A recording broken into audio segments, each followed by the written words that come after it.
made in the fight against ISIL is to criticize this administration and me for not using the phrase radical Islam. What exactly would using this label accomplish? What exactly would it change?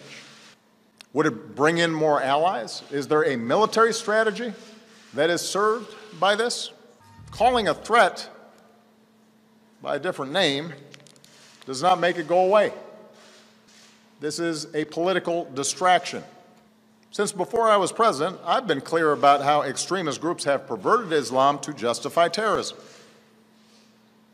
As president, I have repeatedly called on our Muslim friends and allies at home and around the world to work with us to reject this twisted interpretation of one of the world's great religions.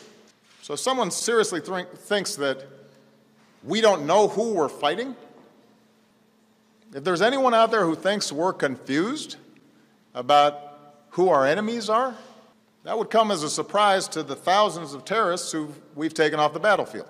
If the implication is that those of us up here and the thousands of people around the country and around the world who are working to defeat ISIL aren't taking the fight seriously,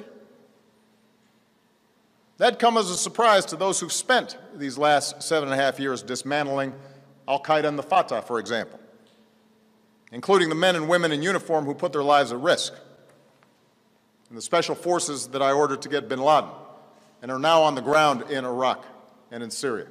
They know full well who the enemy is. So do the intelligence and law enforcement officers who spend countless hours disrupting plots and protecting all Americans, including politicians who tweet and appear on cable news shows. They know who the nature of the enemy is. So there's no magic to the phrase radical Islam. It's a political talking point. It's not a strategy. But we are now seeing how dangerous this kind of mindset and this kind of thinking can be.